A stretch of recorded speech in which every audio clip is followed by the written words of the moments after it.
నమస్తే welcome to D24 news ముందుగా headline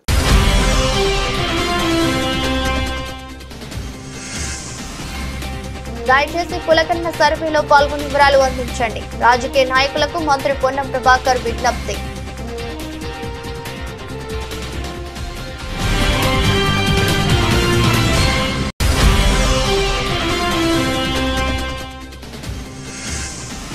అట్టహాసంగా జరిగిన మహారాష్ట్ర ముఖ్యమంత్రిగా దేవేంద్ర ఫడ్నవీస్ ప్రమాణ స్వీకారం హాజరైన ప్రధాని మోదీ పలు రాష్ట్రాల సీఎంలు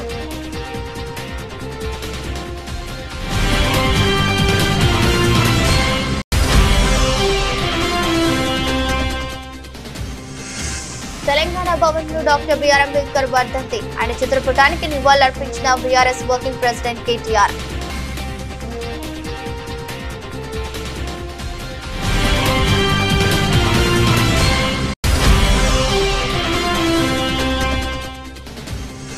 ఇంద్రకీలాద్రిపై దుర్గమ్మను దర్శించుకున్న కేంద్ర మంత్రి ప్రముఖ నటుడు సురేష్ గోపి ఆలయ మర్యాదలతో ఘన స్వాగతం పలికిన దేవస్థాన ఈవో కెఎస్ రామారావు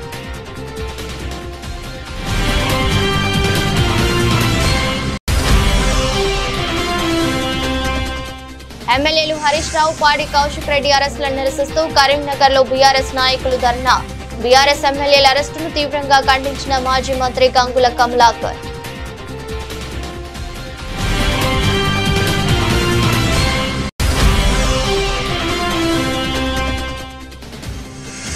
ఉమ్మడి శ్రీకాకుళం జిల్లా స్థానిక సంస్థల పార్టీ ప్రజాప్రతినిధులతో సమావేశమైన వైఎస్ జగన్ అరాచక పాలనపై పోరాటం చేద్దామని పార్టీ శ్రేణులకు పిలుపు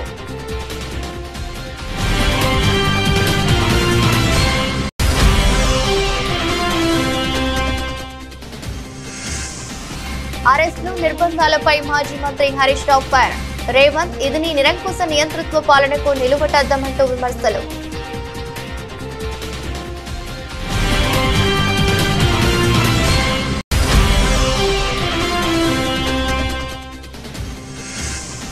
సినిమా బెనిఫిట్ షోలపై మంత్రి కోమటిరెడ్డి సంచలన వ్యాఖ్యలు ఇకపై బెనిఫిట్ షోలకు అనుమతులు ఇవ్వబోమన్న కోమటిరెడ్డి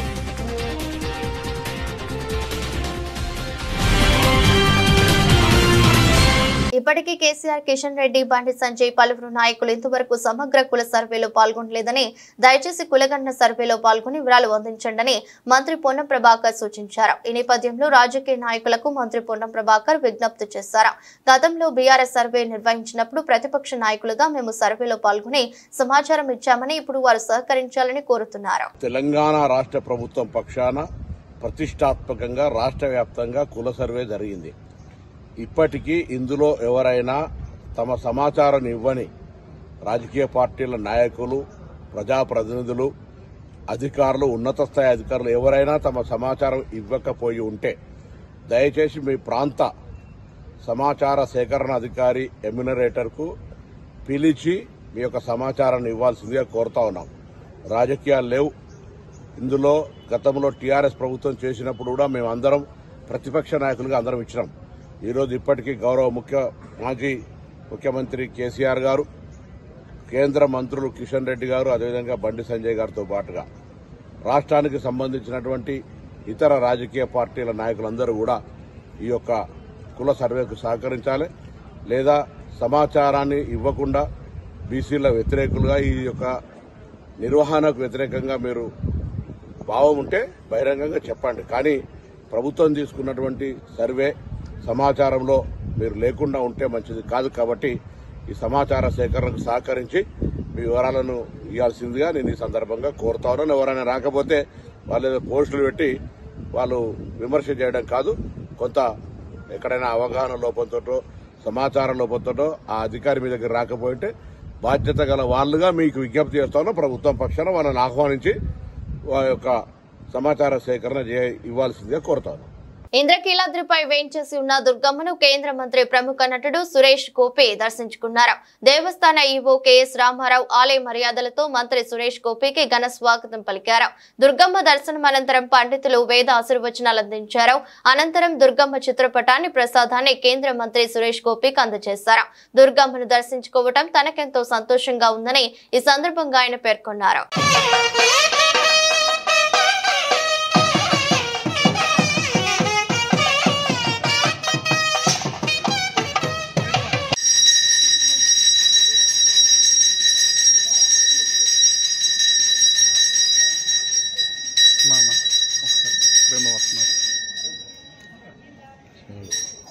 ఆర్తిస్తాను హారతి తీసుకొని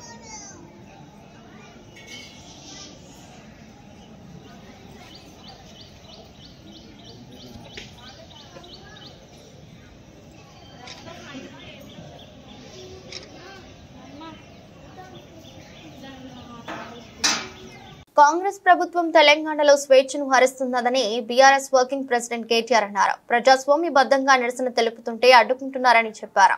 ప్రపంచంలో ఎక్కడా లేనట్లుగా 125 అడుగుల అంబేద్కర్ విగ్రహాన్ని నగరం నడిబొడ్డున కేసీఆర్ ఏర్పాటు చేశారు. సచివాలయానికి అంబేద్కర్ పేరు పెట్టి గౌరవించుకున్నామని చెప్పారు. తమ మీద అక్కసుతో బాబాసాహెబ్ అంబేద్కర్ వర్ధంతి నాడు కనీసం గేట్లు కూడా తెరవకుండా ఆ మహనీయుడిని నిర్బంధించి అవమానిస్తుంది కాంగ్రెస్ ప్రభుత్వం. కాంగ్రెస్ నిర్బంధిస్తున్నది బీఆర్ఎస్ నేతలను కాదు, అంబేద్కర్ నని చెప్పారు. డాక్టర్ బిఆర్ అంబేద్కర్ వర్ధంతి సందర్భంగా తెలంగాణ భవన్ లో పార్టీ నేతలతో కలిసి అంబేద్కర్ చిత్రపటానికి పూలమాల వేసి నివాళులర్పించారు. అనంతరం మాట్లాడుతూ అంబేద్కర్ విగ్రహాన్ని నిర్లక్ష్యం చేయడం వెనుక మీ ఉద్దేశం ఏంటని ప్రశ్నించారు. దళిత బంధు తొలగించి అంబేద్కర్ అభయహస్తం తెస్తామన్నారు. ఇప్పటి వరకు దాని అమలు ఊసేలేదని విమర్శించారు. ఆయన స్ఫూర్తితో నిరంతరం అక్కడ కూర్చునే పాలకులు పరిపాలించాలని ఎల్లవేళలా ఆయన మనకు దిశానిర్దేశం చేసే విధంగా అక్కడికి కొన్ని కేవలం కూతవేటు దూరంలోనే అంబేద్కర్ గారి విగ్రహాన్ని అద్భుతంగా ఏర్పాటు చేశారు. చేయడమే కాకుండా ప్రకాష్ అంబేద్కర్ గారిని కూడా ఆహ్వానించి రాజకీయాలకు అతీతంగా బ్రహ్మాండమైన కార్యక్రమాన్ని నిర్వహించడం జరిగింది. ఈరోజు ఈ ప్రభుత్వాన్ని నేను అడుగుతా ఉన్నాను, ఇవాళ మీరు నిర్బంధిస్తున్నది, అణిచివేస్తున్నది మమ్మల్ని కాదు, భారత రాష్ట్ర సమితి నాయకులను కాదు, మిమ్మల్ని ప్రశ్నిస్తున్న వాళ్ళని కాదు, మీరు నిర్బంధిస్తున్నది ఆ 125 ఫీట్ల ఎత్తున ఈరోజు మొత్తం హైదరాబాద్ను మొత్తం భారతదేశానికి స్ఫూర్తినిచ్చే విధంగా అక్కడ నిలుచొని ఉన్న మహానుభావుడు అంబేద్కర్ గారిని మీరు నిర్బంధిస్తూ ఉన్నారు. మీకు కోపం ఉంటే మా మీద ఉండవచ్చు, కేసీఆర్ గారి మీద ఉండవచ్చు, భారత రాష్ట్ర సమితి మీద ఉండొచ్చు, మా మీద అక్కసు ఉండొచ్చు. కానీ ఆ అక్కసును ఒక మహానుభావుడు ఏప్రిల్ 14 వారి జయంతి, డిసెంబర్ 6 అంబేద్కర్ గారి వర్ధంతి, మధ్యలో రాజ్యాంగ దినోత్సవం కూడా ఉన్నది. ఈ 3 సందర్భాల్లో కూడా బ్రహ్మాండంగా అక్కడ కార్యక్రమాలు చేయవచ్చు. డాక్టర్ బాబాసాహెబ్ అంబేద్కర్ దగ్గర విగ్రహం దగ్గర ఒక అద్భుతమైన మ్యూజియం కూడా ఏర్పాటు చేసినాం. దాన్ని ఈరోజు వరకు మీరు పట్టించుకోరు. కనీసం తాళాలు కూడా తెరవకుండా గేట్లకు తాళాలు వేసి పెట్టి అపరిశుభ్రంగా ఈరోజు ఆ మహనీయుణ్ణి అవమానించే విధంగా వారిని కూడా నిర్బంధించి పెట్టింది కాంగ్రెస్ పార్టీ అని చెప్పడంలో ఎలాంటి రెండో ఆలోచన కానీ రెండో అభిప్రాయం కానీ మాకు లేనేలేదు. ఇవాళ మహానుభావుడి దగ్గరికి మేము పోతాము అంటే, ప్రజాస్వామికంగా నిరసన చెప్తాము అంటే, మా నాయకుల వ్యక్తిగత స్వేచ్ఛను, మా ప్రజాస్వామిక హక్కును కాలరాస్తున్న ప్రభుత్వానికి నిరసనగా మేము అక్కడికి పోతామంటే 300-400 మంది పోలీసులను పెట్టినారు కదా ముఖ్యమంత్రి గారు. నేను అడుగుతా ఉన్నా, ఆ 300-400 మంది పోలీసులకు మీరు పెట్టిన ఖర్చుతో ఆ ప్రాంగణం మొత్తం పరిశుభ్రం చేయరాదా? అక్కడ బ్రహ్మాండంగా ఈరోజు ఆ మహానుభావుడికి నివాళి అర్పించే కనీస సంస్కారం లేదా నీకు నీ ప్రభుత్వానికి కనీసం ఆ ఇంగితం కూడా లేదా? అందుకే ఈ రాష్ట్ర ప్రభుత్వాన్ని, రేవంత్ రెడ్డిని నేను అనేది ఒకటే, మీరు నిర్బంధిస్తున్నది, స్వేచ్ఛను హరిస్తున్నది మాది కాదు. డాక్టర్ బాబాసాహెబ్ అంబేద్కర్ భారతరత్న ఆయన సామాన్యుడు కాదు, ఒక అసామాన్యుడు. ఈరోజు ప్రపంచవ్యాప్తంగా విశ్వవిఖ్యాత మేధావుల్లో ఒకటిగా గుర్తించబడ్డవాడు.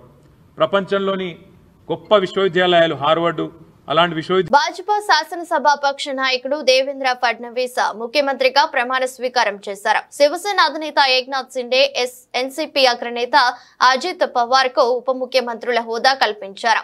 ఫడ్నవీస్ మహారాష్ట్ర సీఎం గా ప్రమాణం చేయడం ఇది 3వ కాగా అజిత్ పవార్ కు 6వ డిప్యూటీ సీఎం హోదా దక్కడం విశేషం. దక్షిణ ముంబైలోని ఆజాద్ మైదాన్ లో అట్టహాసంగా జరిగిన కార్యక్రమంలో గవర్నర్ సిసి రాధాకృష్ణన్ ఫడ్నవీస్ తో ప్రమాణం చేయించారు. ప్రధాని మోదీ, కేంద్ర మంత్రులు అమిత్ షా, రాజ్నాథ్ సింగ్, జేపీ నడ్డా, నిర్మలా సీతారామన్, నితిన్ గడ్కరీలతో పాటు ఆంధ్రప్రదేశ్, బీహార్ ముఖ్యమంత్రులు చంద్రబాబు, నితీష్ కుమార్, ఏపీ ఉప ముఖ్యమంత్రి పవన్ కళ్యాణ్ సహా ఎన్డీఏ పాలిత రాష్ట్రాల నుంచి పలువురు సీఎంలు హాజరయ్యారు. పారిశ్రామికవేత్తలు ముఖేష్ అంబానీ, నోయల్ టాటా, కుమార మంగళం బిర్లా, క్రికెట్ దిగ్గజం సచిన్ టెండూల్కర్, పలు దేశాల దౌత్యవేత్తలు, బాలీవుడ్ ప్రముఖులు వేల సంఖ్యలో మహాయతి మద్దతుదారులు పాల్గొన్నారు. రాష్ట్ర వ్యాప్తంగా బీఆర్ఎస్ నాయకులు, కార్యకర్తలను ఎక్కడికక్కడ అరెస్టులు, నిర్బంధాలు చేయడాన్ని సిద్దిపేట ఎమ్మెల్యే హరీష్ రావు తీవ్రంగా ఖండించారు. రాజ్యాంగ నిర్మాత డాక్టర్ బిఆర్ అంబేద్కర్ వర్ధంతి సందర్భంగా నివాళులర్పించేందుకు వెళ్లనివ్వకుండా ఈ నిర్బంధాలు ఎందుకని సీఎం రేవంత్ రెడ్డిని ప్రశ్నించారు. ఇది నీ నిరంకుశ నియంతృత్వ పాలనకు నిలువురద్దమని ఆగ్రహం వ్యక్తం చేశారు.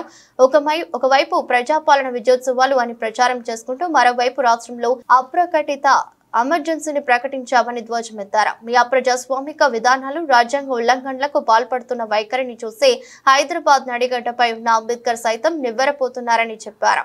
అదుపులోకి తీసుకున్న తమ పార్టీ నాయకులు కార్యకర్తలను వెంటనే విడుదల చేయాలని డిమాండ్ చేశారు. భారత రాజ్యాంగ నిర్మాత డాక్టర్ బిఆర్ అంబేద్కర్ వర్ధంతి సందర్భంగా వైఎస్ఆర్సీపీ కేంద్ర కార్యాలయంలో ఆయన చిత్రపటానికి మాజీ ముఖ్యమంత్రి వైఎస్ఆర్సీపీ అధ్యక్షుడు వైఎస్ జగన్ పూలమాలలు వేసి నివాళులర్పించారు. ఈ కార్యక్రమంలో మాజీ మంత్రులు మేరుగా నాగార్జున, ఆదిమూలపు సురేష్, ఎమ్మెల్సీ మొండితోక అరుణ్ కుమార్, రాష్ట్ర ప్రధాన కార్యదర్శి జూపూడి ప్రభాకర్ రావు, మాజీ ఎమ్మెల్యే టీజేఆర్ సుధాకర్ బాబు, వైఎస్ఆర్సీపీ నాయకులు వరికోటి అశోక్ బాబు, కాకుమాను రాజశేఖర్, కొమ్మూరి కనకారావు తదితరులు పాల్గొన్నారు. స్టార్ హీరోల సినిమాల బెనిఫిట్ షోలు వేసుకోవడానికి ఏపీ, తెలంగాణ ప్రభుత్వాలు అనుమతులు ఇస్తుండటం తెలిసిందే. అల్లు అర్జున్ తాజా చిత్రం పుష్ప 2కు కూడా ఇరు రాష్ట్ర ప్రభుత్వాలు బెనిఫిట్ షోలకు అనుమతులు ఇచ్చాయి. అయితే హైదరాబాద్ సంధ్యా థియేటర్ వద్ద బెనిఫిట్ షో సందర్భంగా జరిగిన తొక్కిసలాటలో ఒక మహిళ ప్రాణాలు కోల్పోవడం కలకలం రేపింది. ఈ నేపథ్యంలో మంత్రి కోమటిరెడ్డి వెంకటరెడ్డి సంచలన వ్యాఖ్యలు చేశారు. ఇకపై ఏ సినిమాకు కూడా బెనిఫిట్ షోకు అనుమతులు ఇవ్వబోమని ఆయన చెప్పారు. నగరంలో బెనిఫిట్ షోలు వేయడం వల్ల శాంతి భద్రతలకు విఘాతం కలుగుతుందని కోమటిరెడ్డి అన్నారు. కుటుంబంతో కలిసి సరదాగా సినిమా చూసేందుకు వచ్చిన వారు తమ కుటుంబ సభ్యురాలని కోల్పోవడం తనను ఎంతో బాధించిందని చెప్పారు. రాష్ట్రంలో రెడ్ బుక్ రాజ్యాంగం నడుస్తుంది. దుర్మార్గ పాలన వల్ల ప్రభుత్వం మీద ప్రజల్లో వ్యతిరేకత తీవ్రంగా పెరిగింది. ప్రజలతో మమేకమవుతూ వారి పక్షాన ప్రభుత్వాన్ని నిలదీద్దాం, అరాచక పాలనపై పోరాటం చేద్దామని పార్టీ శ్రేణులకు వైఎస్ఆర్సీపీ అధ్యక్షుడు మాజీ ముఖ్యమంత్రి వైఎస్ జగన్మోహన్ రెడ్డి పిలుపునిచ్చారు. తాడేపల్లిలోని పార్టీ కేంద్ర కార్యాలయంలో ఉమ్మడి శ్రీకాకుళం జిల్లా స్థానిక సంస్థల పార్టీ ప్రజా ప్రతినిధులతో ఆయన సమావేశమై భవిష్యత్ కార్యాచరణపై మార్గనిర్దేశం చేశారు. మనం కేవలం చంద్రబాబుతో మాత్రమే యుద్ధం చేయడం లేదు. ఈనాడు, ఆంధ్రజ్యోతి, టీవీ5 లాంటి చెడిపోయిన వ్యతిరేక మీడియాతో యుద్ధం చేస్తున్నాం. ఇంతమంది కలిసి చేస్తున్న దుష్ప్రచారాన్ని తిప్పికొట్టాలంటే వాళ్ళకంటే మనం బలంగా తయారు కావాలి. అలా జరగాలంటే ప్రతి కార్యకర్త విప్లవ స్ఫూర్తితో పనిచేయాలి అంటూ దిశానిర్దేశం చేశారు. మోసంతో అధికారంలోకి వచ్చిన కూటమి ప్రభుత్వం ప్రజల కోపానికి గురికాక తప్పదు. అప్పుడు వాళ్ళు ఎంత దూరంలో పడతారంటే టీడీపీకి సింగిల్ డిజిట్ కూడా రాని రోజులు మనం చూస్తామని స్పష్టం చేశారు. ఈరోజు శ్రీకాకుళం జిల్లాకు సంబంధించి జెడ్పీటీసీలను, ఎంపీపీలను, మున్సిపల్ చైర్పర్సన్లను అందరినీ కూడా ఇక్కడికి ఆహ్వానించడానికి, మీతో కాస్త టైం గడపడానికి ప్రధానమైన కారణం ఏమిటి అనేది కొద్ది గొప్ప మీ అందరికీ కూడా అవగాహన ఉంటుంది అనుకుంటా. ఈ ప్రభుత్వం వచ్చి ఇప్పటికి దాదాపుగా 6 నెలలు అయిపోయింది. మామూలుగా పాలన చేస్తే ప్రజల్లో వ్యతిరేకత కొద్దో గొప్ప ఈ మేరకు ఉంటుందా? కానీ ఫస్ట్ టైం ఇలాంటి ప్రభుత్వం చూస్తూ ఉన్నాం. 6 నెలలు గడవక ముందే ప్రభుత్వంలో మీద వ్యతిరేకత ఈ స్థాయి నుంచి ఇక్కడ కనిపిస్తూ ఉంది. ఈ రోజుకి కూడా మన జెడ్పీటీసీలు కానీ, మన ఎంపీటీసీలు కానీ, మన సర్పంచులు కానీ, ఎవరైనా కూడా ఏ గ్రామంలో అయినా కూడా, ఏ ఇంటికైనా కూడా గర్వంగా తలెత్తుకొని పోగలుగుతాం. కారణం ఏమిటి అనంటే ఎన్నికలప్పుడు మా పార్టీ ఇవన్నీ చెప్పింది. తూచా తప్పకుండా ప్రతి ఇది కూడా చేసి చూపించిన ప్రభుత్వం మాది అని చెప్పి సగర్వంగా తలెత్తుకొని చెప్పుకునే పరిస్థితి ఏ ప్రభుత్వానికైనా ఉంది అని అంటే అది ఒక వైఎస్ఆర్సీపీ ప్రభుత్వమే అని చెప్పి కూడా గర్వంగా చెప్పగలుగుతాం.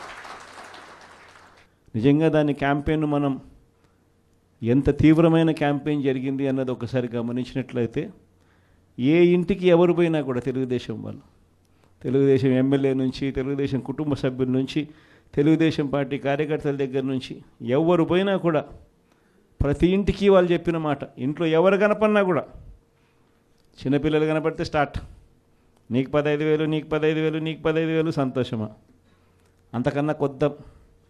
అంతకన్నా కొంచెం పెద్దోళ్ళు, తల్లులు కనిపిస్తే చాలు, అమ్మలు కనిపిస్తే చాలు, నీకు 18,000, నీకు 18,000, నీకు 18,000. ఎమ్మెల్యేలు హరీష్ రావు, పాడి కౌశిక్ రెడ్డి అరెస్టులను నిరసిస్తూ కరీంనగర్ లో బీఆర్ఎస్ నాయకులు ధర్నా నిర్వహించారు.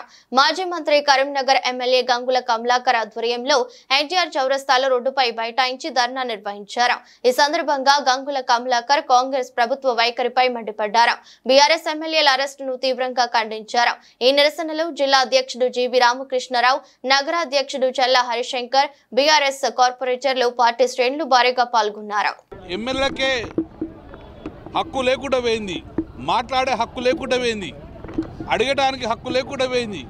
తెచ్చుకున్న స్వరాష్ట్రంలో ఇన్ని ఇబ్బందులు పాలా, ఎమర్జెన్సీలో ఇంత నిర్బంధం లేకుండే. ఈరోజు కౌశిక్ రెడ్డి గారు ఎమ్మెల్యేగా అరెస్ట్ చేస్తున్నారు.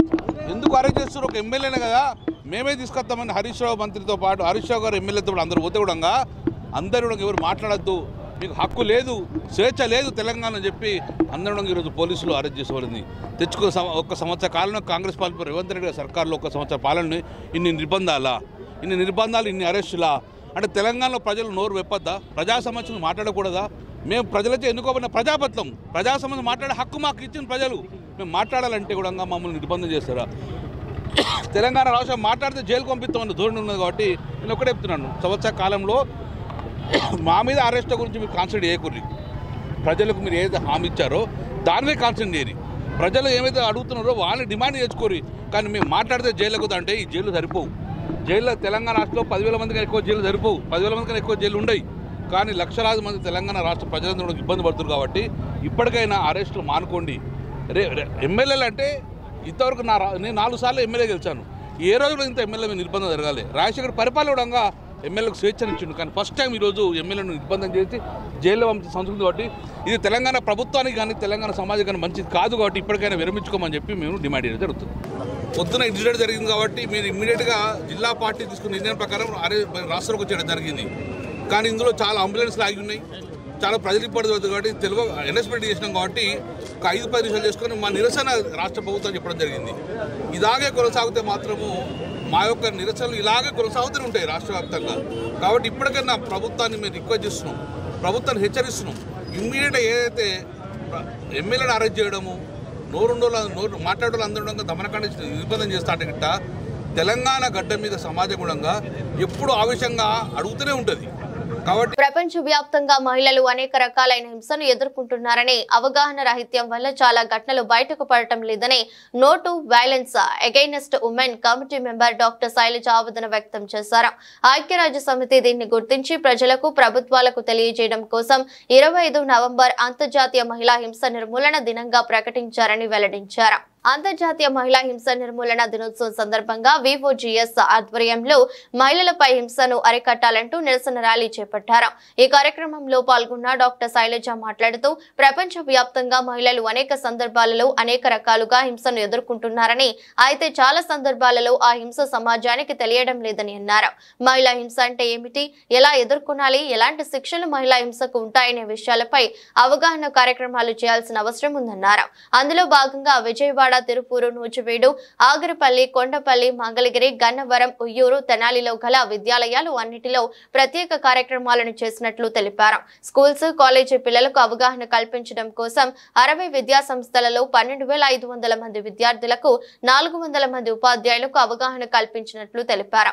విద్యార్థుల నుండి, ఉపాధ్యాయుల నుండి మంచి స్పందన వచ్చిందని చెప్పారు. ఈ కార్యక్రమంలో డాక్టర్లు LMK Sridevi, Vellanki Sujatha, R Soujanya, Somalatha, M Vijaya, V Chandana, Y Sunitha, N Ashwini, T Samavarsha, B Naveena, M Poojitha, V Padmaja తదితరులు ఉన్నారు.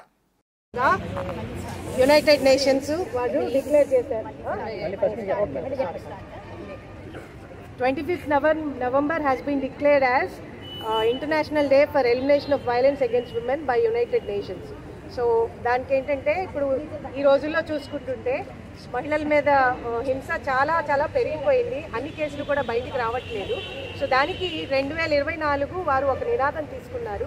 అది ఏమిటంటే ప్రతి 10 నిమిషాలకు ప్రపంచవ్యాప్తంగా ఒక మహిళ హత్య గావింపబడుతుంది. No excuse, let us all unite to end violence against women గా ఈ సంవత్సరం నినాదం. దీనిని తీసుకుని federation of obstetrics and gynaecological society వారు ఒక ప్రోగ్రామ్ ఇచ్చారు. అదేంటంటే 16 రోజుల క్రియాశీలతకు పిలుపునిచ్చారు.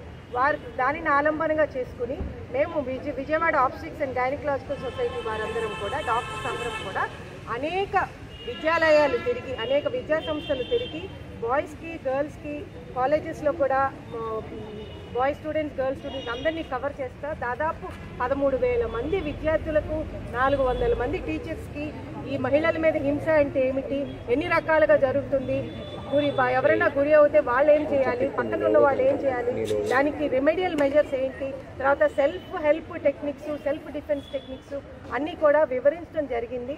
Role plays, stage shows, flash mobs, ఇలా అనేక కార్యక్రమాలు 29 నవంబర్ నుంచి మేమందరం చేసి ఉన్నాము.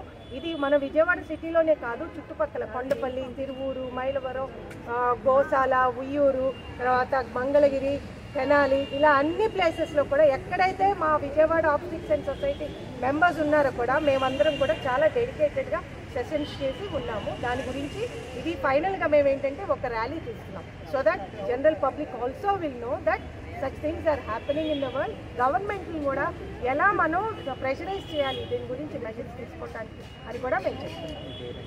Doctor Vellanti Sridevi, president ఆబ్స్టిక్స్ and gynaecology. Congress ప్రభుత్వం ఏర్పడ్డాక తెలంగాణ ప్రజలది పెనం మీద నుండి పొయ్యలో పడ్డ చందంగా మారిందని బీజేపీ జిల్లా అధ్యక్షుడు గంగాడి మోహన్ రెడ్డి తెలిపారు. అధికారంలోకి వచ్చాక రేవంత్ రెడ్డి ఒక్క నోటిఫికేషన్ కూడా వేయలేదని, రేవంత్ రెడ్డి, కేసీఆర్ ఇద్దరు ఒకరే రకమైన పాలన కొనసాగిస్తున్నారని విమర్శించారు. కాంగ్రెస్ ఏడాది పాలన వైఫల్యాలపై బీజేపీ జిల్లా అధ్యక్షుడు మోహన్ రెడ్డి ఆధ్వర్యంలో బైక్ ర్యాలీ చేపట్టి గాంధీ చౌక్ వద్ద నిరసన సభ నిర్వహించారు. ఈ సభలో బీజేపీ రాష్ట్ర కార్యవర్గ సభ్యులు విద్యాసాగర్, శ్రీకాంత్ రెడ్డిలతో కలిసి జిల్లా అధ్యక్షుడు మోహన్ రెడ్డి మాట్లాడారు. కేసీఆర్ కవట ప్రేమతో ఉద్యమాన్ని ప్రారంభించారని, కేసీఆర్ కుటుంబం కోసమే ఉద్యమాన్ని నడిపారని ఆరోపించారు. కాంగ్రెస్ అధికారంలోకి వచ్చి ఏడాది గడిచినా ఇచ్చిన హామీలు అమలు చేయకుండా విజయోత్సవాలు నిర్వహించడం ఏంటి అని ప్రశ్నించారు. ఇప్పటికే విషాహారంతో 48 మంది విద్యార్థులు మరణించారని, కాంగ్రెస్ అధికారంలోకి వచ్చాక సాంఘిక సంక్షేమ హాస్టల్లో సౌకర్యాలు అధ్వానంగా తయారయ్యాయన్నారు. ఎన్నికలకు ముందు అవినీతి చేశారని ఆరోపించిన రేవంత్ రెడ్డి, అవినీతి చేసిన నాయకులపై ఒక కేసు నమోదు చేయకుండా కమిషన్ల పేరుతో కాలయాపన చేస్తున్నారన్నారు. జన్వాడ ఫామ్ హౌస్ పై రేవంత్ రెడ్డి ఎందుకు చర్యలు తీసుకోవడం లేదని ప్రశ్నించారు. రాబోయే కాలంలో కాంగ్రెస్ గ్యారంటీలపై పోరాటం కొనసాగిస్తామన్నారు. ఈ కార్యక్రమంలో బీజేపీ నాయకులు నరేష్, బైరి శంకర్, విభీషణ్ రెడ్డి, ఉమారెడ్డి, పద్మగౌడ్, సాయిబాబా పలువురు పాల్గొన్నారు. కాంగ్రెస్ ప్రభుత్వాన్ని ఎన్నుకొని దాని తర్వాత పార్లమెంట్ ఎలక్షన్స్ వచ్చినాయి. కేంద్రంలో నరేంద్ర మోడీ గారు ఏర్పడి కూడా సుమారు దాదాపు 6 నెలలు 5 నెలల కాలం కూడా పూర్తవుతూ ఉన్నది. అయితే చాలామంది మొన్ననే గవర్నమెంట్ అయింది కదా అని చెప్పేసి, 2 ప్రభుత్వాలు కూడా మొన్ననే ఏర్పడ్డాయి కదా అని చెప్పేసి, వాస్తవానికి కూడా చాలా రోజులుగా ఏం చేస్తుంది ప్రభుత్వం చూద్దామని చెప్పేసి, నరేంద్ర మోడీ గారి ప్రభుత్వం అంటే ప్రజలు ఆటోమేటిక్గా ఎక్స్టెన్షన్ ఇచ్చారు. అది ప్రభుత్వం మారలేదు, అదే ప్రభుత్వము మళ్ళీ వారి నాయకత్వాన్ని ప్రజలందరూ కూడా కోరుకున్నారు. కానీ 10 సంవత్సరాల కాలం తర్వాత ఏదైతే ఉద్యమ ఆకాంక్షలు కావచ్చు, తెలంగాణ ఏర్పడాలనే, తెలంగాణ గురించి బలిదానాలు, అనేక రకాల పోరాటాల తర్వాత ఆ రోజు మరి కేసీఆర్ను ముఖ్యమంత్రి చేయడం జరిగింది తెలంగాణ ప్రజలు. ఉద్యమ పార్టీగా ప్రారంభమైన ఆ రోజు కేసీఆర్, తదనంతరము నాది ఉద్యమ పార్టీ కాదు, నాది రాజకీయ పార్టీ అని చెప్పేసి ఆయన ఉద్యమ స్ఫూర్తిని మర్చిపోయి ఆయన ఒక రాజకీయ నాయకునిగా ఆయన 10 ఏళ్ల పాలనను మనం తెలంగాణ ప్రజలు చూసిన తర్వాత మనం పొరపాటు చేసినాము. తెలంగాణ ఎందుకైతే సాధించుకున్నామో, ఎందుకైతే త్యాగాలు చేసినామో, మన త్యాగాలకు, మన యొక్క బలిదానాలకు విలువ లేకుండా పోయింది. ఈ తెలంగాణ ప్రజల గురించి, మన గురించి ఉద్యమం ప్రారంభించలేదు. ఆయన కుటుంబం గురించి, ఆయన బిడ్డ గురించి, ఆయన అల్లుడి గురించి, ఆయన కొడుకు గురించి ఉద్యమం చేసిండు. వాళ్ళ ఉద్యోగాల గురించి ఉద్యమం చేసిండు అని చెప్పేసి ప్రజలు కేసీఆర్ని మరి ఆ రోజు ఓడగొట్టి ఇంటికి పంపడం జరిగింది. 10 ఏళ్ల కేసీఆర్ పాలనలో తెలంగాణ నిధులు బడ్జెట్తో ఆయన చేతిలో పెడితే బంగారు తెలంగాణ చేస్తా, బంగారు తెలంగాణ చేస్తా అని చెప్పి మనకు అప్పుల తెలంగాణ. కాంగ్రెస్ పార్టీ ఇచ్చినటువంటి హామీలు ఏంటి, వాళ్ళు ఇచ్చినటువంటి గ్యారంటీలు ఏంటి, ఏ విధంగా ప్రజల్ని మోసం చేస్తున్నటువంటి విషయాన్ని చెప్పడం జరిగింది. రేవంత్ రెడ్డి ఎలక్షన్స్లలో 420 హామీలను ఇచ్చిండు. 420 హామీలు అంటే ఏమంటాం మనం, 420 420. రేవంత్ రెడ్డి 420, ఆ 420 హామీలను ఇచ్చిండు. హామీలను ఇచ్చి ఒక్క హామీని కూడా నెరవేర్చేటువంటి పరిస్థితి లేదు ఈ రోజు ఉన్నటువంటి 420 ముఖ్యమంత్రి. కాబట్టి 420 ముఖ్యమంత్రి నిలదీయడానికి ఈరోజు భారతీయ జనతా పార్టీ గల్లీ గల్లీలో, గ్రామ గ్రామాన కదలి ప్రజల్ని జాగృతం చేయడానికి ఈరోజు ఛార్జ్ షీట్లు తీసుకొని వచ్చి ప్రజల ముందు నిల్చోబెట్టింది, ప్రజల ముందు నిలయిస్తా ఉంది. ఈరోజు అడుగుతా ఉన్నాం, రాష్ట్ర వ్యాప్తంగా ఇప్పటికన్నా చెప్పిండు, సాధారణ చెప్పిండు ఏ విధంగా మోసం చేస్తున్నారు. కానీ సిద్దిపేట నియోజకవర్గంలో సిద్దిపేటల ఇవాళ కాంగ్రెస్ యొక్క ప్రభుత్వ పనితీరు చూస్తే పైన మీద నుంచి పైన పరిస్థితి అయింది సిద్దిపేట ప్రజలది. కోమర్చేరు గత మీద 100 కోట్లు పెట్టింది తగులుపోయి హరీష్ రావు. 100 కోట్ల రూపాయలు పెట్టి కోమర్చేరును అభివృద్ధి చేస్తున్నా అని చెప్పి 100 కోట్లు ఎన్నికేసుకున్నటువంటి హరీష్ రావు అయిపోయింది, వాళ్ళ ప్రభుత్వం దిగిపోయింది. ఇవాళ ఆ 100 కోట్లు పెట్టినటువంటి కోమర్చేరు మీద మున్సిపాలిటీ పట్టించుకుంటలేదు, నా టూరిజం డిపార్ట్మెంట్ పట్టించుకుంటలేదు. మున్సిపాలిటీ వాళ్ళని అడిగితే టూరిజం డిపార్ట్మెంట్ అంటారు, టూరిజం డిపార్ట్మెంట్ అడిగితే మున్సిపాలిటీ అంటారు. గడ్డి మలిసిగి చెత్త లేకపోయింది. 100 కోట్లు ఆ కోమర్షియల్ నీళ్ళలో పోసినట్టే అయిపోయింది. ఇదేనా మీ అభివృద్ధి? ఇదేనా? ఇక్కడ ఉన్నటువంటి ఎమ్మెల్యేలు అడుగుతున్నా, ఇక్కడ ఉన్నటువంటి కాంగ్రెస్ నాయకులను కూడా అడుగుతున్నా, ఎందుకు 100 కోట్లు పెట్టిన దాన్ని వృధా చేస్తున్నారు, ప్రజల అవసరాలకు పనికి రాకుండా చేస్తున్నారో చెప్పాల్సినటువంటి అవసరం ఉంది. ఇలా మేము ఎప్పుడూ అడిగినాం, ఎలక్షన్ ముందు అడిగినాం కోనా కార్పస్ చెట్ల గురించి. విషతుల్యమైనటువంటి చెట్లు కోనా కార్పస్. వార్తలు ముగించే ముందు మరోసారి హెడ్లైన్.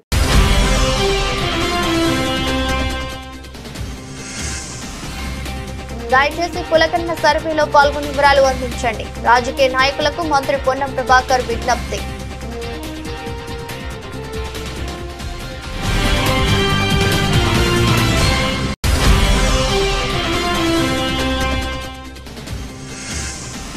అట్టహాసంగా జరిగిన మహారాష్ట్ర ముఖ్యమంత్రిగా దేవేంద్ర ఫడ్నవీస్ ప్రమాణ స్వీకారం. హాజరైన ప్రధాని మోదీ, పలు రాష్ట్రాల సీఎంలు.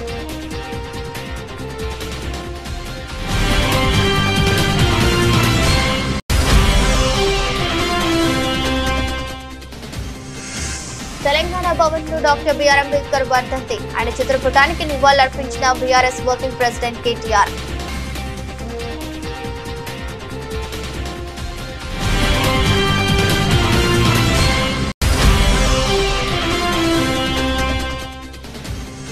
ఇంద్రకీలాద్రిపై దుర్గమ్మను దర్శించుకున్న కేంద్ర మంత్రి, ప్రముఖ నటుడు సురేష్ గోపి.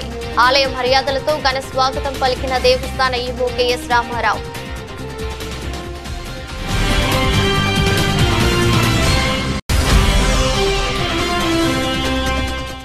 ఎమ్మెల్యేలు హరీష్ రావు, పాడి కౌశిక్ రెడ్డి అరెస్టులను నిరసిస్తూ కరీంనగర్ లో బీఆర్ఎస్ నాయకులు ధర్నా. బీఆర్ఎస్ ఎమ్మెల్యేల అరెస్టును తీవ్రంగా ఖండించిన మాజీ మంత్రి గంగుల కమలాకర్.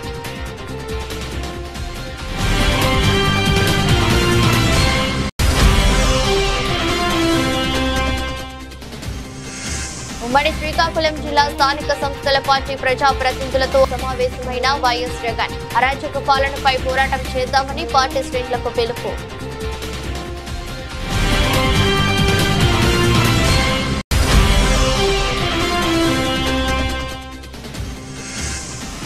అరెస్టులు, నిర్బంధాలపై మాజీ మంత్రి హరీష్ రావు ఫైర్. రేవంత్, ఇది నీ నిరంకుశ నియంతృత్వ పాలనకు నిలువటద్దామంటూ విమర్శలు.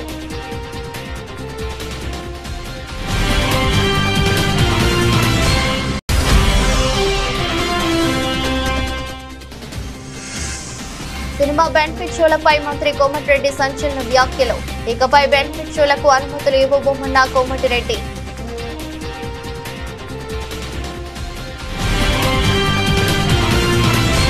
ఎదురొస్ట్ బులెటిన్ మరో బులెటిన్లో మళ్ళీ కలుద్దాం. అంతవరకు సెలవు, నమస్కారం.